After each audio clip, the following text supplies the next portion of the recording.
begitu kaya, sekaya-kayanya, tapi pernah mengistilahkan dirinya mangdalladzi yuqridu waha qardan hasana. Siapa yang mau menghutangi kami?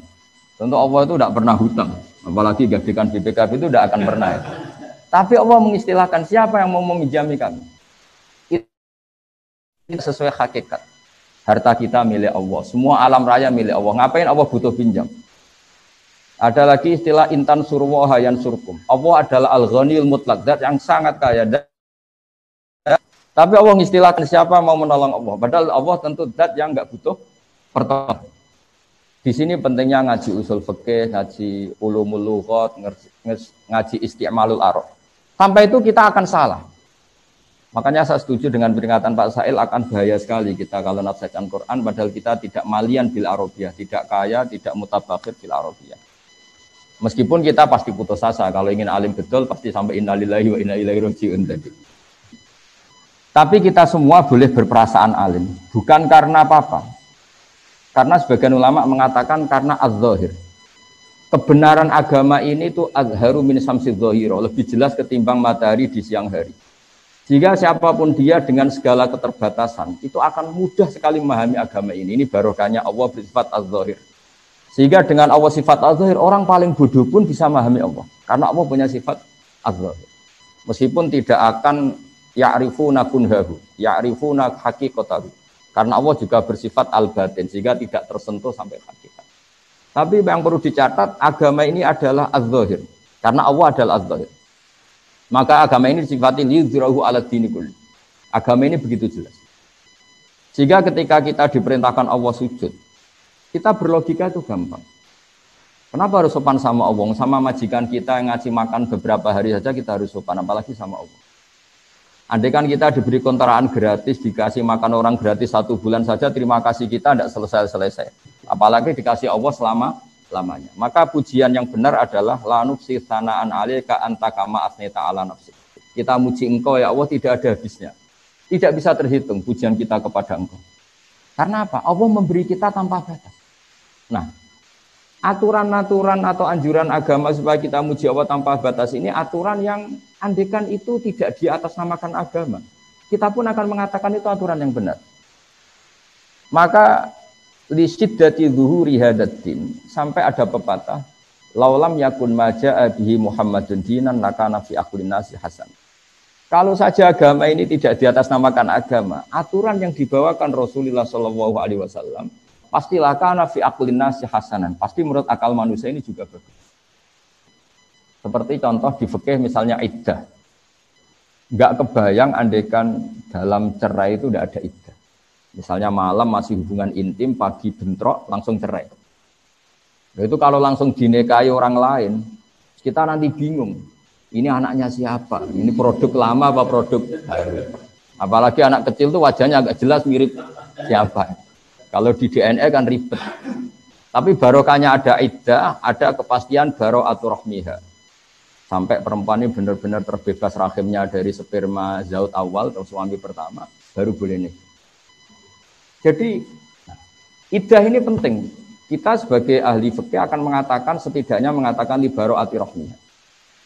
Tapi kita ini tidak ahli fikih saja, tapi juga punya ubudiyah, punya kehambaan kepada Allah.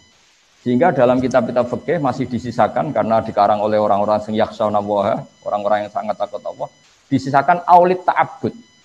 Oke, iddah ada batasannya yaitu misalnya mutafan ana zaujiha yang 4 bulan 10 hari. Kalau min dawatil khaid ya 3 kali masa suci kan ada aturannya yang untuk mutallaqah. Ya, yang untuk mutallaqah min dawatil khaid itu salah satu puruk. Tapi mesti ditambah aulit ta'abbud. Kenapa ditambah ta'abbud? Karena kalau tidak kita liar. Kalau fikihnya hanya libaro atirokmiyah, pasti kita liar. Ada orang diceraikan suaminya. Padahal sudah lama nggak kumpul karena suaminya di Amerika misalnya. Atau diteliti pakai USG atau pakai teknologi apa, terbukti nggak ada mani, nggak ada sperma. Kalau alasannya ini baru atirokmiyah, ini terbukti rahimnya kosong, berarti boleh kawin, nggak boleh seperti itu. Jika fikih selalu mengatakan iddah syuriat dianjurkan li baro'ati rahmiha walid ta'abbud. Nah, kenapa penting li ta'abbud? Bagaimanapun kita ini hamba Allah. Maka saya setiap ngaji itu berkali-kali bilang, inti daripada ibadah itu adalah nderekno kersane Allah. Sambil kita kalau terpaksa itu ya pura-pura alim, pura-pura tahu lah alasannya. Tapi ini hanya tahu tidak sebagai madarul illah atau madarul hukmi atau masalikul illah. Karena sekali ini jadi madarul illah berarti kalau terbukti bara'atul rahmiyah enggak perlu iddah. Itu enggak ada orang mengatakan demikian, ulama maksud saya. Harus ada lita'abbud. Tanpa lita'abbud kita enggak tahu loyalitas kita terhadap ketentuan Allah Subhanahu wa taala. Misalnya begini. Saya minta tolong Pak Ketua MUI, mau tak contohkan, tak suruh enggak pantas, ini Ketua MUI. Saya menyuruh, ya sudah ini terpaksa ya bahasa amar. Pak Ketua MUI saya belikan beras untuk makan hari ini. Kalau enggak saya bisa mati. Itu illatul hukmi yang ekstrim. Sehingga Pak Ketua MUI bisa dengan mudah membelikan beras. Karena ini sembako, makanan pokok. Kalau enggak ya saya bisa mati. Suatu saat tak suruh yang enggak penting banget. Bahkan agak-agak keliru. Pak Ketua MUI saya belikan rokok. Terus dia ahli medis, ahli kesehatan. Wah ini perintah tidak benar, maka tidak saya laksanakan. Agak pakai illatul hukmi, maka loyalitasnya perlu diragukan. Atau saya suruh mindah gelas yang nggak penting. Coba gelas yang dari kanan agak geser sedikit ke kiri. Pentingnya apa, urgensinya apa, terus tidak nurut. Meskipun yang saya perintahkan itu tidak nurut dalam hal sepele, tapi saya akan menvonis orang itu bahwa tidak loyal. Nah, di sini pentingnya aulit ta'abbud. Meskipun sudah jelas bara'atul rahmi, kita tetap nderekno Allah ada iddah karena pokoknya nderekno kersane Allah. Kalau perempuan mutallaqah atau mutafan anda zaujuha harus ngalami iddah. Sehingga ini pentingnya benar yang dikatakan Pak Said tadi. Di antara sekian syarat al-usuli adalah mimman yattaqillah. Mimman yakhshawaha asadda. Ya, pokoknya yang asadda takwa, yang asadda. Enggak boleh orang cerdas saja di usul fikih, harus orang takwa. Karena dengan takwa ini ada rasa ubudiyah. Kayak tadi, kalau saya punya santri yang nurut, mbok tak kongkon beli sesuatu yang nyun sewu kayak rokok pun beli. Meskipun saya tidak mensyaratkan rokok.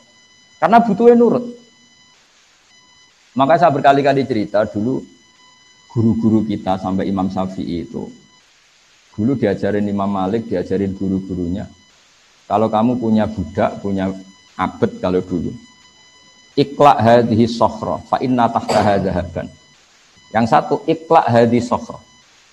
Jadi yang agak rasional diberitahu, iqla' hadhihi sokhra. Lima daya sayyidi, li anna tahtaha dhahaban. Karena di bawahnya ada emas. Dia membongkar batu besar itu karena berkeyakinan di bawahnya ada emas. Pertanyaannya, loyalitasnya dia melakukan perintah itu karena logika ada emas apa karena perintah? Kalau karena ada emas ini bahaya betul. Suatu saat diperintahkan lagi, iqla' hadhihi sokhra. Memangnya ada apa? Ya enggak ada apa-apanya. Ngapain dibongkar? Padahal majikannya sedang uji loyalitas, bukan sedang mencari emas. Nah, di sini selalu kita butuh di balik alasan illatul hukmi selalu ada ubudiyah. Dan itu yang dikatakan Pak Said tadi, di antara syarat sekian mustahil adalah harus takwa. Ya, barokahnya takwa ini bisa improvisasi terus. Selain cerdas ya, takwa atau tidak cerdas itu ya ruwet. Makanya dulu agama ini semua nabi pasti bersyarat selain sidik, amanah juga harus fatonah. Kalau fatonah tok tidak sidik, ngakali orang terus ya, orang boleh. Tapi kalau amanah tok tidak fatonah, diakali orang terus. Ini kan ribet. Nah, semoga kerihin menawi manfaat, nabi kelalen.